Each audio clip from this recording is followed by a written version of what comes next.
ये नवरात्रि की 9 देवियां हैं, वो हमारे अंदर छिपी अनेक शक्तियां ही है। ओम अम्बे अंबिके अम्बालिके की शक्ति के माध्यम से हम उस परम पिता के पास पहुंच सकते हैं।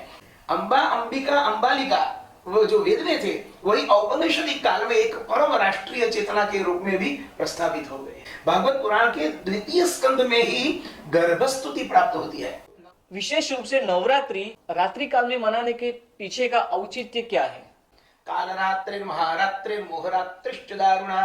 तो गूगल लोकेशन पहले वो चेक करेगा कि आप कहां बैठे हो। These nights are for enlightenment। चारों नवरात्रियों का महत्व क्या है और विशेष रूप से इस नवरात्रि का महत्व क्या है?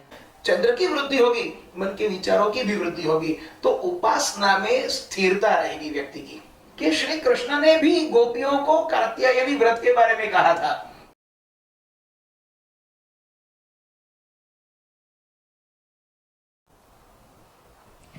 नमो नमः। ओम गुरुकुलम की पॉडकास्ट श्रृंखला में आपका फिर से एक बार स्वागत है।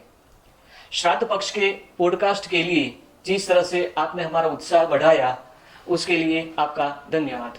हमारी प्राचीन संस्कृत भाषा, सनातनी संस्कृति तथा संस्कारों के आध्यात्मिक, ऐतिहासिक तथा वैज्ञानिक पहलुओं को उजागर करना तथा उसका प्रचार प्रसार करना ही हमारा उद्देश्य है। इस विनम्र प्रयास को आगे बढ़ाने के लिए ओम गुरुकुलम चैनल को सब्सक्राइब तथा शेयर करें। इसी श्रृंखला में आगे बढ़ते हुए एक नए विषय को लेकर आज हमारे साथ उपस्थित है डॉक्टर श्रीधर व्यास महोदय। आपका स्वागत है महोदय। धन्यवाद। पिछले पॉडकास्ट में जो श्राद्ध पक्ष के बारे में जो हमने संवाद किया उसमें दर्शकों का बहुत अच्छा प्रतिभाव आया हुआ है और उनकी जो जिज्ञासा है उनका समाधान भी आपने करने का प्रयत्न किया हुआ है। आज एक नए विषय के साथ हमारी और दर्शकों की जिज्ञासा का समाधान करने का हम प्रयत्न करेंगे। नवरात्रि, नवरात्रियों का समूह, जहाँ पर हम रात्रि में जिस तरह से हम देखते हैं कि अभी तो गरबा का प्रचलन है, परंतु उसके साथ साथ माँ दुर्गा की उपासना का भी महत्व है। नवरात्रि जो पर्व जो है वह वैदिक काल से चली आई हुई है या पौराणिक है, उसकी ऐतिहासिकता के बारे में आपका क्या मंतव्य है? सबसे पहले तो ये जो नवरात्रि का जो पर्व है वह शक्ति का पर्व है, वो देवी की उपासना का पर्व है। भारतवर्ष में शक्ति की उपासना आजकल की नहीं है या पौराणिक काल की भी नहीं है, वो अति प्राचीन है। अर्थात वेदों में भी उसके शक्ति उपासना के बहुत संदर्भ मिलते हैं। ऐसे बहुत से मंत्र हमारे वेदों में पाए जाते हैं कि जहां पर शक्ति की उपासना का, शक्ति का महत्व बतलाया गया है। जैसे कि अभी मैं शुक्ल यजुर्वेद के एक मंत्र का स्मरण करता हूं, तो वहां पर देवी के 3 स्वरूप जो है, आज जो हम कहते हैं महाकाली, महालक्ष्मी और महासरस्वती, तो उन्हीं का वहां पर किसी और संदर्भ से वहां पर एक मंत्र है। जैसे पहले मैं मंत्र बोलता हूं, ओम अम्बे अंबिके अम्बालिके नमानयति कश्चन सासस्त्यश्वाकाः सुभद्रिकां काम्पीलवासिनीं। तो यहाँ पर इस मंत्र में देवी के 3 स्वरूपों को उद्दिष्ट करके प्रार्थना तो कोई और करते हैं, जैसे कि अम्बे, अंबिके, अंबालिके। हे देवी, आपके 3 स्वरूप है, अंबा, अंबिका और अंबालिका। तो समझिए वैदिक समय में देवी के ये 3 स्वरूप थे और फिर क्लासिकल एरा में यानी पौराणिक समय के बाद यही 3 स्वरूप महाकाली, महालक्ष्मी और महासरस्वती के स्वरूप में प्रस्थापित हो गए होंगे। अब ऋषि यहां प्रार्थना करते हैं कि मैं तुम्हें वंदन करता हूं। क्यों? तो मां, मुझे तेरे अलावा मुझे उस परम पिता जो कि सशक्ति अश्वकः, मेरा जो अश्वकः मेरा जो पिता है, तो यहाँ तो मंत्र में पिता शब्द नहीं है, वहां अश्वकः का अर्थ तो होता है थोड़ा बाप। तो वो मेरा बाप जो है वो आंख बंद करके मुझसे रुठ कर बैठा है और अब तू एक ही सहारा है, मुझे उस परम पिता के पास ले जा। अब इस मंत्र के ऊपर जहां भाष्य लिखे गए तो सबसे पहले ये शंका होती है कि वो जो पिता है वो क्यों आंख बंद करके बैठा है और वो परम पिता कौन है। तो हम सब जानते हैं कि वो परम पिता यानी परम शिव यानी परम ब्रह्म। तो ये जो परब्रह्म है वो मुझसे रूठकर आंख बंद करके बैठा है। क्यों रुष्ट हुए हैं? तो उसने वचन भंग किया है। कौन सा वचन भंग किया है?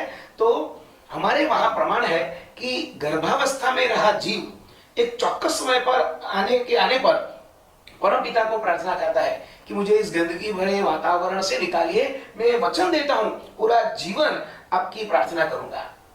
अब जन्म लेते हुए माया आ गई और सब भूल गया, लेकिन परम पिता को याद है और इसी कारण पुत्र ने यानी संतान ने यानी जीव ने वचन भंग किया है, इसलिए वह क्रुद्ध है। तो उस परम पिता की और अगर किसी जीव को जाना है तो शक्ति की कृपा होनी ही चाहिए। तो हमारे वहां शक्ति कृपा का, शक्ति की उपासना का तात्पर्य यह है कि शक्ति के माध्यम से हम उस परम पिता के पास पहुंच सकते हैं। और इसी कारण ये नवरात्रि का जो पर्व है वो शक्ति उपासना का पर्व है। वो आजकल का नहीं है, पुराण काल का भी नहीं है, वेदों से वो परंपरा चली आ रही है। आगे औपनिषदिक काल में भी देखते हैं तो वहां पर तो वहां शक्ति की लिए एक अच्छा सा देवी उपनिषद अथवा देवी अथर्व शीर्षम प्राप्त होता है। देवी कहती है अहम राष्ट्री संगमनी वसूनाम चिकितुषी प्रथमा यज्ञियानाम। तो मैं राष्ट्र की शक्ति हूं, देवताओं को मैं ब्राह्मणी शक्ति हूं, वैष्णवी शक्ति हूं, सभी को मैं ऊर्जा प्रदान करने वाली ऐसी एक चेतना हूं। तो देखिए अंबा, अंबिका, अंबालिका वो जो वेद में थे वही औपनिषदिक काल में एक परम राष्ट्रीय चेतना के रूप में भी प्रस्थापित हो गए हैं। तो इसी तरह देवी की उपासना है वो अति प्राचीन है। अभी जो आपने उल्लेख किया जो गर्भस्थ शिशु की जो वेदना है परम पिता को पाने के लिए, तो उसका उल्लेख हमें कौन से ग्रंथ में मिलता है? अवश्य मिलता है ना, वो श्रीमद् भागवत महापुराण में ही, भागवत पुराण के द्वितीय स्कंद में ही गर्भस्तुति प्राप्त होती है कि गर्भावस्था में जो रहा हुआ जीव है वह परम पिता को प्रार्थना करता है। तो ये उल्लेख प्रमाण वहां पर है, भागवत के अंदर है। ओम तमसो मा ज्योतिर्गमय। हमारे धर्म ग्रंथों में हम अंधेरे से प्रकाश की ओर जाने के लिए प्रार्थना करते हैं। सूर्य का बहुत ही महत्व है, प्रकाश का भी महत्व है, इसलिए सारे उत्सव हम दिन के काल में मनाते हैं। परंतु भारतीय संस्कृति में 3 उत्सव ऐसे हैं जो हम रात्रि को मनाते हैं, जैसे कि शिवरात्रि, जन्माष्टमी और नवरात्रि। विशेष रूप से नवरात्रि हम रात्रि काल में मनाने के पीछे का औचित्य क्या है? दुर्गा सप्तशती में कहा है कालरात्रि महारात्रि मोहरात्रिश्च दारुणा। तो कालरात्रि, महारात्रि, मोहरात्रि और दारुणा, ऐसी पूरे वर्ष में 4 रात्रियां ऐसी है कि जहां पर साधक को जागरूकता बरतनी है। तो कालरात्रि है वो नरक चतुर्दशी के नाम से, जिसे गुजराती में काली चौदस, दीपावली का अगला दिन ऐसे हम जानते हैं। महारात्रि यानी महाशिवरात्रि। फिर मोहरात्रि, मोहरात्रि कहते हैं हम जन्माष्टमी को, सब मोहित हो गए थे। और जो दारुणा है वो होली का, होली की जो रात है वो दारुण है। तो ऐसे 4 रात्रियों को अवश्यतया साधक को जागरूक रहना ही है। अब आपका जो प्रश्न है कि हम सूर्य की उपासना करने वाले हैं और यहाँ पर इन सभी 4 रात्रियों में नवरात्रि के पर्व के अंदर भी रात्रि की उपासना का महत्व है, तो भला क्यों है? तो आपका प्रश्न बहुत यथार्थ है, लेकिन यहाँ पर हमें श्रीमद् भगवद गीता का स्मरण करना चाहिए। या ईशा सर्वभूतानां तस्यां जागृति संयमी। तो जो संयमी है वह रात्रि के समय पर जागेगा। ऐसे तो आप जानते ही हैं श्रीमद् भगवद गीता का यह जो श्लोक है वह तो किसी और हेतु से है। वहां यात्री और निशा और दिवस उनका तात्पर्य कोई और है, लेकिन अगर शब्दार्थ से देखें तो साधक को रात्रि के समय जागना पड़ेगा। तमस से प्रकाश की ओर अगर जाना है, हमारी परंपरा है ये प्रकाश की ओर जाने की, लेकिन पहले हमें तमस को तो देखना पड़ेगा। अगर गूगल लोकेशन में हम डालते हैं कि मुझे यहां जाना है, तो गूगल लोकेशन पहले वो चेक करेगा कि आप कहां बैठे हो, आपका केंद्र अभी क्या है, वहां से जो गंतव्य स्थान है उसकी बात तो बाद में आएगी। तो हमें पहले तमस को तो जानना पड़ेगा, तब हम ज्योति की ओर जा पाएंगे। तो तमस जो है वो रात्रि है। वो आप जानते ही हैं 3 गुण है, सत्व, रजस और तमस। तो तमस को जब किसी ने भी पार कर लिया है वही प्रकाश की ओर जा पाएगा।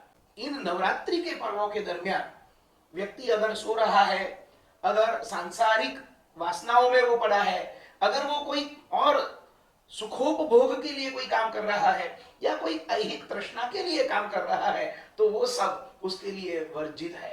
This nights are for enlightenment. ये जो रात्रियां है ना वो प्रकाश के लिए है। ये अगर वैज्ञानिक दृष्टिकोण से देखें तो ये 9 रात्रियों का जो पर्व है वहां पर रात्रि के समय पर एक ऐसी अद्भुत घटना है कि वहां पर पृथ्वी का वातावरण ऐसा रहा है कि आप जब कभी भी सावधानी से कोई भी प्रार्थना करोगे या ध्यान योग आदि कुछ भी करोगे वो तुरंत ही वहां उस परमेश्वरी के पास पहुंचेगा। कि शास्त्रों में 4 नवरात्रियों का वर्णन मिलता है।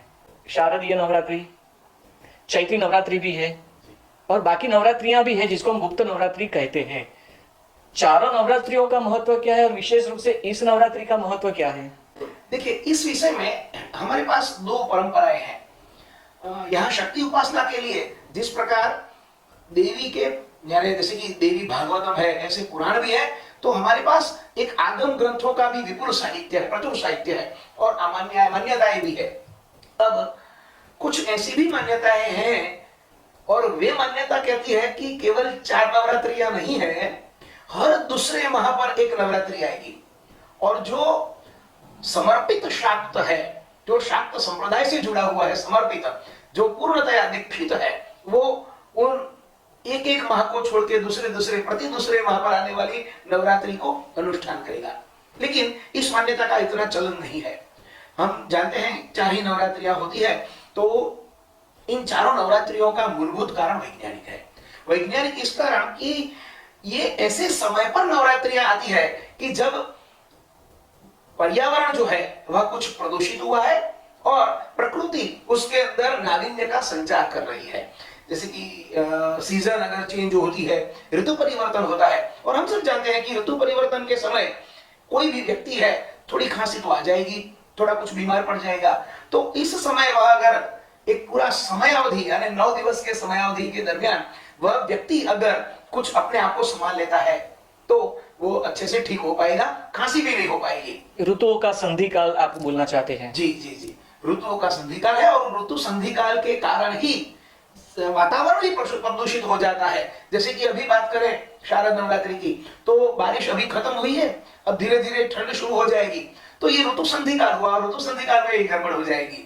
ठीक उसी प्रकार अगर वासंती नवरात्रि की बात करें तो चैत्र नवरात्रि की बात करें तो हर एक समय पर ऐसा होता है कि गर्मी पूरी होती है और बारिश की शुरुआत होती है।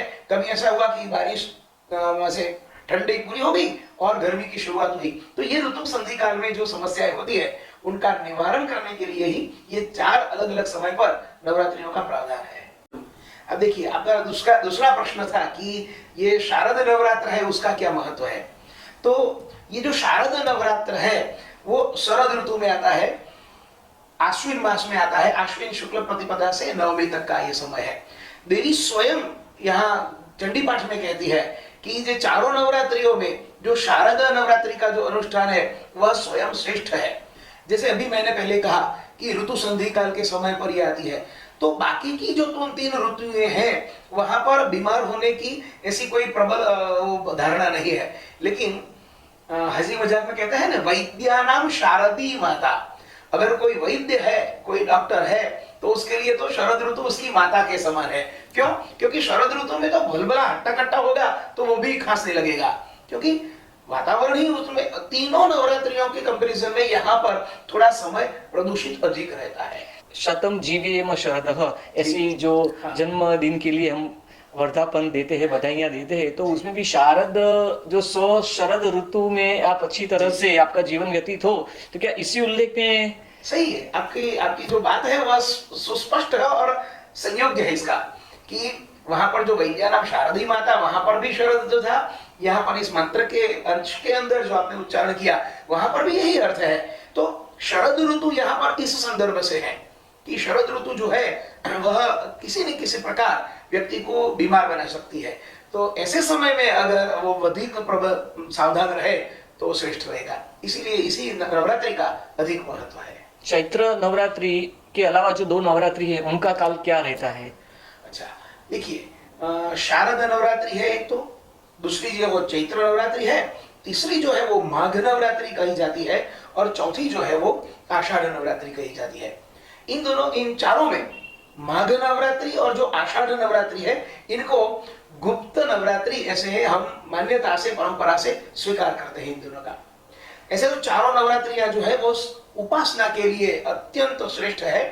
अब समयावधि की जब मैं बात करूं तो चैत्र मास की शुक्ल प्रतिपदा से नवमी तक चैत्र नवरात्रि रहेगी। उसके बाद माघ शुक्ल प्रतिपदा से माघ नवमी तक माघ नवरात्रि रहेगी। इसी को शाकंभरी नवरात्रि कहते हैं।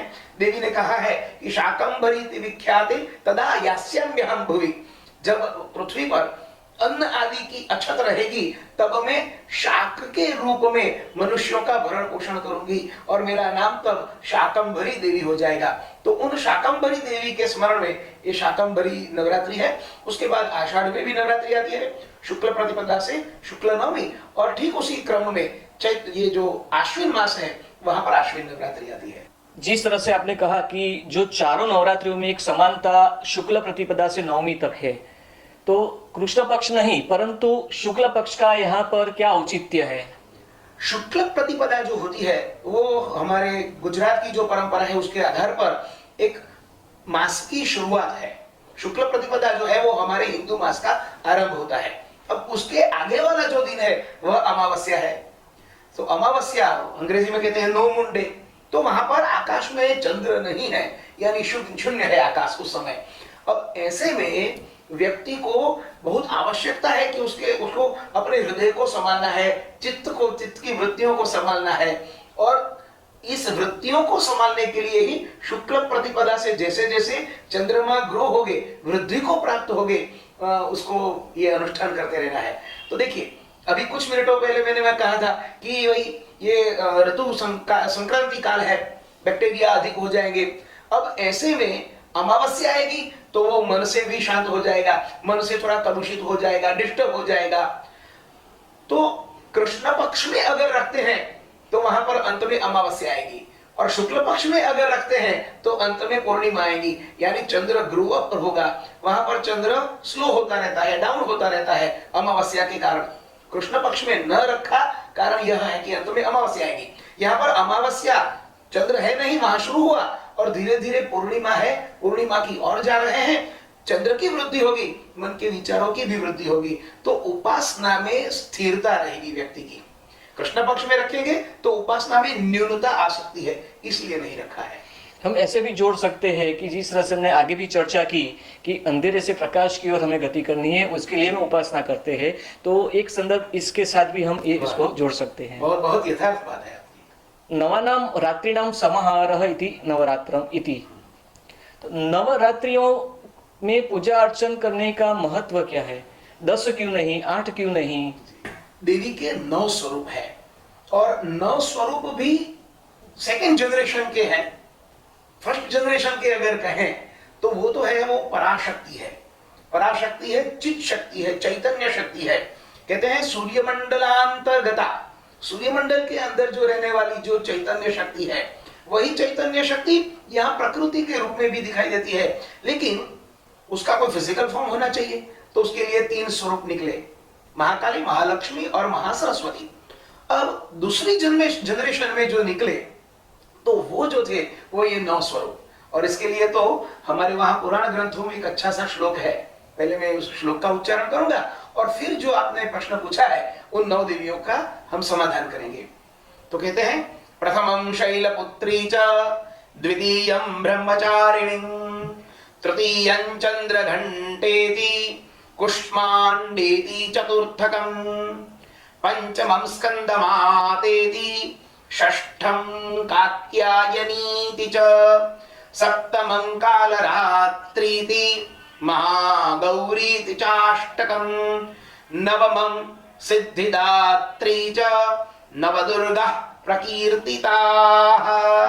वाह, ये स्तुति कौन से ग्रंथ में मिलती है? सबसे पहले तो ये मैं कहना चाहूंगा कि आप अच्छे जिज्ञासु हैं, तो आप, क्योंकि आपके अंदर सहज प्रश्न होते हैं, तो दर्शकों को भी इस बहाने में कहना चाहूंगा कि देवी कवचम करके हमारे वहां एक बड़ा सा कवच स्तोत्र है, और वराह पुराण में हरि, हर, ब्रह्मा, इन तीनों ने देवी कवच नाम के इस स्तोत्र से देवी से प्रार्थना कही थी कि भाई आप हमारी यहाँ रक्षा करें, यहाँ रक्षा करें, इस प्रकार रक्षा करें, इस प्रकार रक्षा करें। वहां शुरुआत में ही देवी के 9 स्वरूप जो है उनकी इस प्रकार स्थापना हुई है, प्रार्थना हुई है।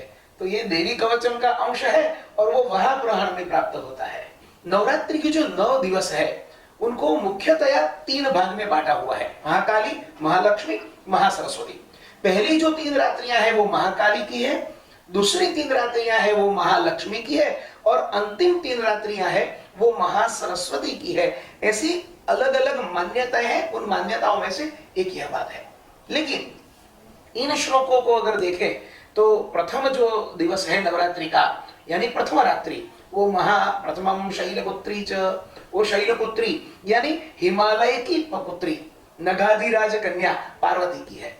अब इसका महत्व क्या है?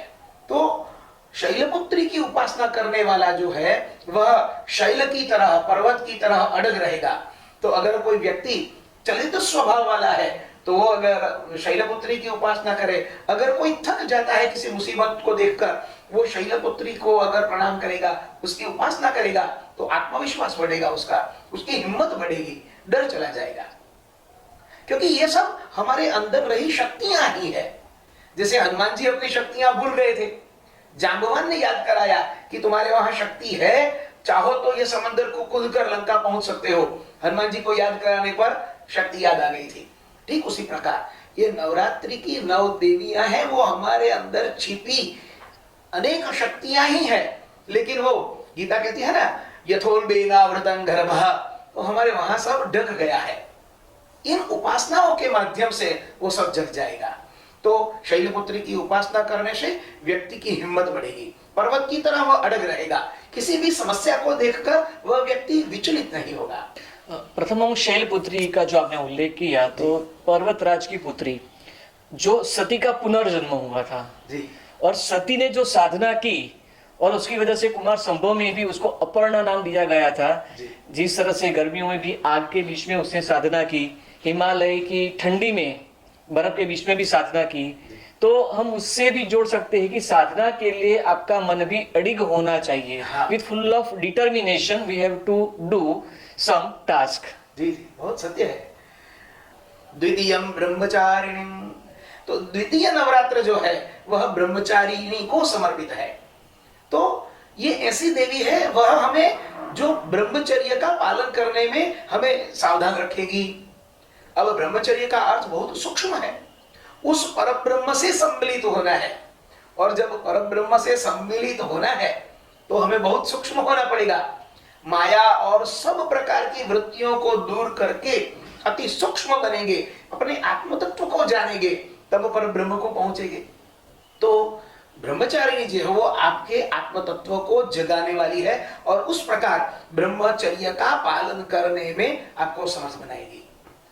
प्रथमम शैलपुत्री च, द्वितीयम ब्रह्मचारिणी, तृतीयम चंद्रघंटेति। तो ये जो तृतीय नवरात्र है वह चंद्र घंटा है। देखिए 2 शब्द है यहाँ पर, चंद्र और घंटा। चंद्र जो है वो हमारे वहां मन का कारक है, चंद्रमा मनसो जातः, पुरुष सुक्तम कहता है जी।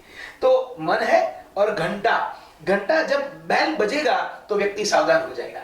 तो और घंट के जो रणकार से वो वाइब्रेशंस ऐसे होते हैं कि वहां पर क्षुब्धताएं शांत हो जाएंगी, टेंशन शांत हो जाएंगी। तो चंद्र घंटा की उपासना करने वाला जो व्यक्ति है वो मन से स्वस्थ रहेगा और कभी भी क्षुब्ध नहीं होगा, क्षोभित नहीं होगा।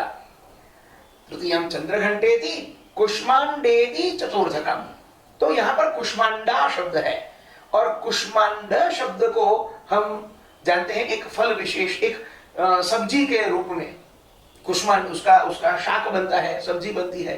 बलिदान के समय पर भी, अब तो पशु हिंसा होती नहीं, तो इसलिए पशुस्त्वम बलि रूपेण मम भाग्यात् उपस्थितः कहकर उस कुष्मांड का छेदन करते हैं, यज्ञ यागादि में देखा है हमने। तो कुष्मांडा देवी जो है वो भी नवरात्रि का एक दिन है। अब कुष्मांडा क्या है? तो यहाँ पर अंड शब्द जो है वह महत्व का है और हम सब जानते हैं ब्रह्मांड जो है वो भी अंड है, वहां पर भी अंड के आकार का है।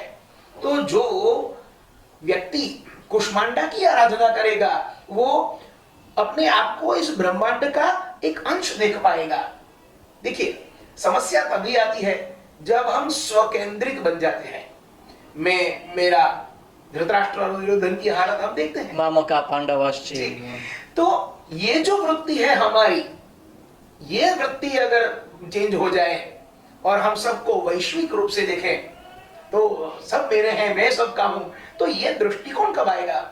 ये कुष्मांडा की कृपा से आएगा। वो अपने आप को ब्रह्मांड का अंश समझेगा, मुक्त हो जाएगा कुछ वासनाओं से, अपने आप की जो सीमाओं से। यहाँ पर कुष्मांड शब्द के लिए दर्शकों के लिए मैं एक स्पष्टता करना चाहूंगा। जो हमेशा एक कुष्मांड यानी कौन सा फल विशेष, उसके लिए कंफ्यूजन होता रहता है। दो शब्द प्रचलित है, एशगोर्ड एंड पंकिन। एशगोर्ड को हम हिंदी में पेठा कहते हैं और पंकिन को हम उसको कद्दू कहते हैं। आपने यहाँ बहुत अच्छी से स्पष्टता की कि ये आवश्यक था। अब हम आगे चलते हैं। तो जो देवी का स्वरूप है वह स्कंद माता के नाम से जाना जाता है। स्कंद कहते हैं कार्तिकेय को, तो कार्तिकेय की जो माता है स्कंद माता, देवी का, पार्वती का एक नाम है। और हम जानते हैं कि शिव पुराण में ये कार्तिकेय की उत्पत्ति के बारे में एक अच्छी सी कथा आती है। देव कार्य के लिए कार्तिकेय का जन्म हुआ था।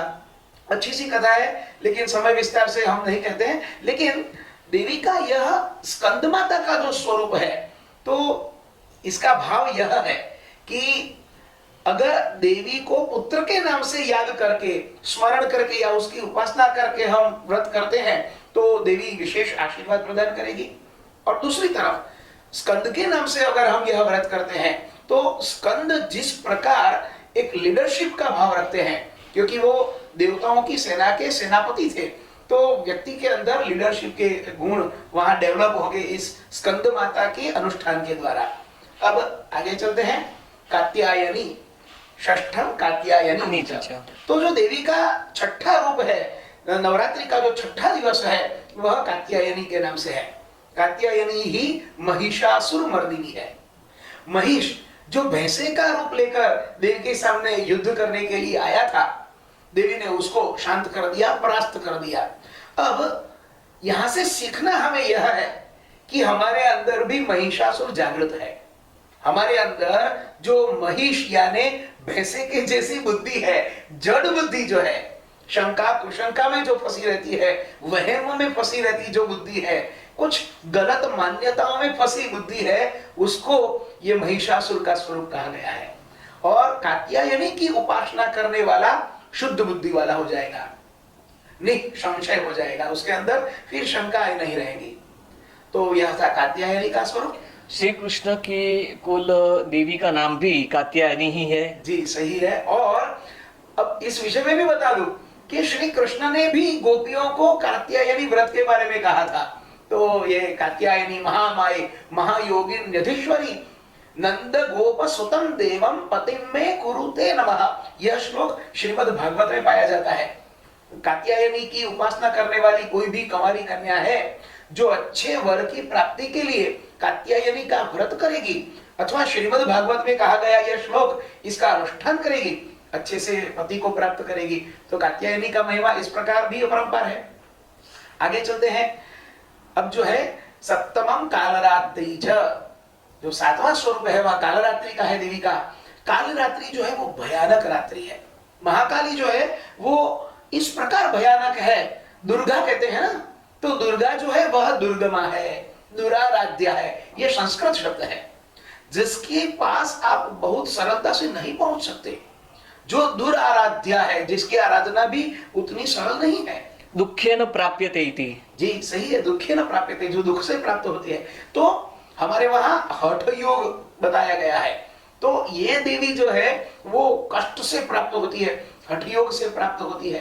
तो इन साधकों के बारे में अगर मैं आपको कहूं, तो ऐसे भी मैंने साधक देखे हैं कि नवरात्रि के 9वें दिन जमीन के अंदर खड्डा खोद के वहां सो जाएंगे, शरीर के ऊपर मिट्टी डाल देंगे, 2 आंखें, नाक और मुंह यही पृथ्वी के वातावरण के संपर्क में रहेगा, उस प्रकार से कुछ रखेंगे। बाकी का पूरा शरीर जमीन के अंदर रहेगा। खाना पीना सब कुछ बंद है। अगर होता है तो कुछ नींबू का पानी जो है वो पीते हैं 9 दिवस। और जो शरीर के ऊपर मिट्टी डाली है वहां फिर वो जौ उसकी स्थापना करेंगे, जो हम जवारा बोलते हैं वहां पर उसका स्थापन होगा। तो यह हठ योग है और इस हठ योग से ये दुर्गमा देवी जो है उसकी आराधना करते हैं। तो ये जो कालरात्रि थी महागौरी तीचाष्टमम, देवी का जो 8वां स्वरूप है वो महागौरी है, वह शांत है। ये महागौरी ही है वो हमें आशीर्वाद देने वाली प्रकृति है। वह जो शस्य श्यामलाम मातरम, जो नए अनाज से हरी भरी जो प्रकृति है, वो जो खेत है, जो मैदान है, जो हरे भरे हैं, वह ही जो है वह ही ये महागौरी है। प्रकृति का शांत स्वरूप महागौरी है। ऐसे तो गौरी श्वेत वर्ण वाली देवी है, वो शुभ्रता, वो ज्ञान के प्रकाश के बारे में भी हमें इंगित करती है। और नवमम सिद्धिदात्री च, जो देवी का 9वां स्वरूप है वह सिद्धिदात्री है। किसी भी प्रकार की सिद्धि की अगर आपको अपेक्षा है वह प्रदान करेगी। तो इस प्रकार नव दुर्गा के जो अलग अलग 9 स्वरूप है, जो नवरात्रि के 9 दिन की अधिष्ठात्री देवी है, उनका यह कुछ भावार्थ था। तो इस प्रकार मैं दर्शकों को भी कहना चाहूंगा कि शक्ति उपासना का, देवी उपासना का हमारे वहां विपुल साहित्य है। अनेक ग्रंथों में यह सब सुरक्षित है। और अब डरिए नहीं कि संस्कृत में होगा तो हम नहीं पढ़ पाएंगे, उसका हिंदी भावानुवाद वहां पर उपस्थित है। जैसे कि देवी के जो आगम ग्रंथ है, शाक्त संप्रदाय के अनेक ग्रंथ है, तो उन सबको पढ़कर हम इसमें विशेष ज्ञान भी प्राप्त कर सकते हैं। तो इस माध्यम से मैं दर्शकों को भी कहूंगा कि आप उन ग्रंथों का कुछ आचरण करें। नवरात्रि, इग्नोरेंस टू एनलाइटमेंट, इस ज्ञान यात्रा को अभी हम विराम देते हैं। अगले पॉडकास्ट एपिसोड में इस यात्रा को हम आगे बढ़ाएंगे। तब तक जुड़े रहिए ओम गुरुकुलम के साथ। Like, share, comment and subscribe. जय तु भारतम विथ ओम गुरुकुलम।